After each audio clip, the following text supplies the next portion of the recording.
In 2010, I won. I won a trip, one of those online contest things that you don't really think anybody ever wins. I won. All expenses paid trip to Egypt. Me and 5 other people from around the world won this trip.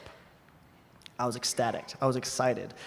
I had a steady paying job that I hated, this boring girlfriend that I was tired of. I was tired of living with my parents. This was going to be my escape. I'm ready. Let's go. Talked with the 5 other people. We decided next year we're all going to meet. We're going to take this trip together. The only thing standing in my way is the passport. It's only $150. No big deal. 2011. 200,000 Egyptians descended on Tahrir Square to try and overthrow their dictator. A military coup came in, disrupted the government, and set up a shakily led military dictatorship. The whole country was in transition. I had to wait a whole year. I was pissed. I had a whole year of the steady paying job, my boring girlfriend, and living with my parents. 2012, I get to go. I was excited. Quit my steady paying job, left my girlfriend, left my parents in their warm, cozy house, February in Ohio. Oh, I'm a white Midwestern boy. I end up in Egypt, the guy holding the sign with my name on it, get in the van, and we're going to the hotel. First thing I see, right after we leave the airport, was this ratty-ass S10. 4 dudes chilling in the back with AK-47s. I'm in Egypt. This is so cool.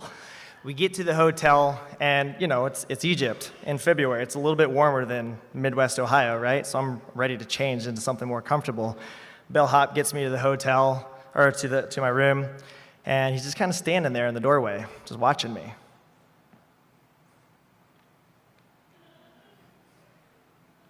So I closed the door in his face. The next morning, we got our itinerary. I met my 5 new friends along with 10 other people that joined this tour group. First thing on the list, we're going down to the docks. We get there, and there's this sailboat called a felucca. It's a flat pontoon type thing with a big mast and sail. It's got this huge rudder in the back.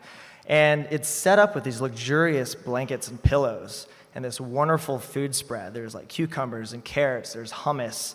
There's fruits. This perfect little brunch buffet just waiting for us. So what we did, we got on this felucca, and we were going to sail the Nile for 2 days, down from Cairo to Luxor. This was awesome. We're sailing down the Nile. We get halfway there, so we beach. We set up a fire pit. We're dancing around the fire pit. We're drinking. We're eating lamb off of a spit. We slept under the stars. I'm in Egypt. I can't believe I'm seeing this. The next morning, we get up, sail the rest of the way, we make it to Luxor. We end up at this hotel, very, very eclectic hotel. Lots of gold, crazy chandeliers. There's a guy in the corner playing piano. We had a 4-course meal. Every time we finished a plate, there's more food coming out. We feasted like kings. Now, at this point in the trip, you were able to get excursions for the following day. It was a hot air balloon ride at sunrise. Since the 5 of us won this trip, we were able to go. And there's a couple other that went with us. Now, since it was a hot air balloon and sunrise, we had to get up well before dawn. This was dark, butt crack of dawn. We get in this tiny little van. We go through the city. We go across the river, through the rural areas, into the fields. And there's these men setting up these balloons. The wicker baskets are on the side. There's flames shooting out horizontally into these balloons. And that's the only light.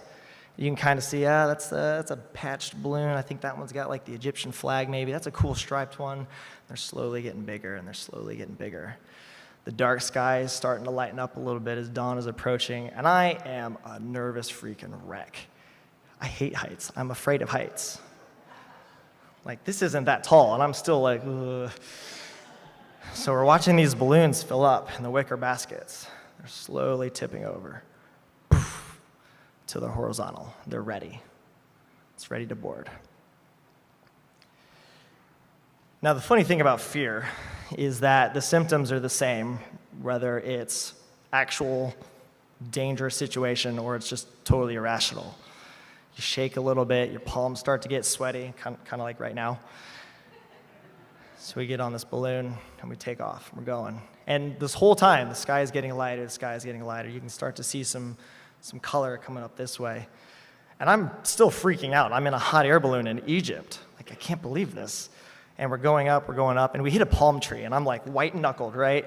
And I'm looking down, and I can see into this guy's house. He didn't have a roof. Now, mind you, he was like shaking his fist and yelling at us in Arabic because we hit his palm tree, but like I could look in there. We asked the pilot what he said, and he kind of hesitated a little bit before saying not very nice things. So we're getting higher, and you can see the colors of the balloons start to fade a little bit as the horizon gets crazy blood red and sherbet orange and this awesome yellow just kind of mixing in together. And these balloons are just silhouettes in the sky, and it's just awesome haziness. And it's a scene that I will remember forever. No camera could ever capture that moment for me. It was insane. It was awe-inspiring. So eventually we land, and I'm still like, oh my God, I can't believe I just did that. I just conquered my fear of heights. Not true. So because we had to get up so early, the rest of the group, the ones that did not go on this excursion, they had breakfast back at the hotel. We got on a van, and we were going to meet up with them, grab a bus, and go to the markets. And we were going to do some shopping before we ate at a local bazaar. So we're on this van, and they give us a styrofoam takeaway box. It had apple, a bag of chips, and like a plain sandwich. It was like white bread, the processed ham and cheese, just very basic breakfast. We each got one of those. We met up with the rest of them, got on the big bus, and we were headed towards the markets. And I'm talking a million miles an hour to everybody else, like, oh my God, and then we hit this palm tree, and this guy was cussing at us, and we almost fell on the 9. There was a sunrise, and it was the craziest thing ever. Like, I wasn't thinking about eating. I was just talking. I was still like, what? So we get to the markets, and immediately there's people just surrounding the bus. Like, this is so cool. We're like rock stars. They're here to greet us. This is amazing. And we get off the bus one by one. And no sooner than I take a step off that bus, this kid he steals my breakfast, and he just runs off. Like, hey, what the hell? That's my breakfast, man. I'm hungry. And he's like zipping and zapping through the crowd, and he's like running for his life. And I'm pissed. Like, that was my breakfast, man. What the hell? And I'm looking at him, and he doesn't have any shoes on. This kid is dirty. He doesn't have a shirt on.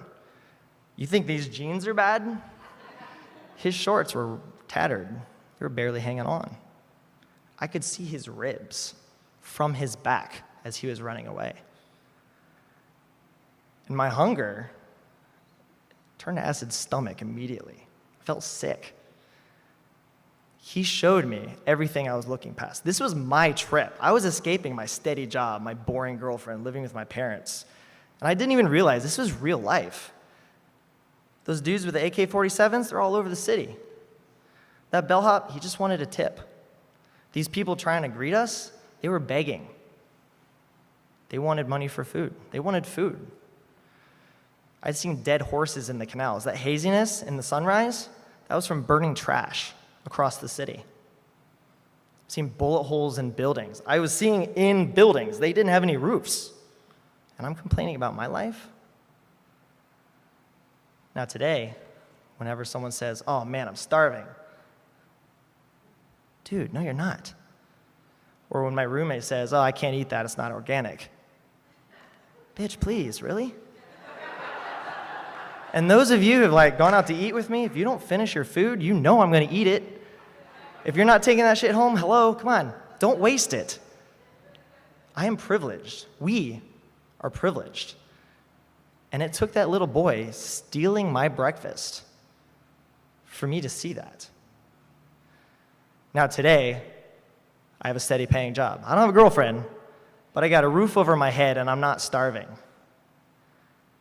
When that kid stole my breakfast, I didn't eat the rest of the day. I was in Egypt and I saw that. Thank you.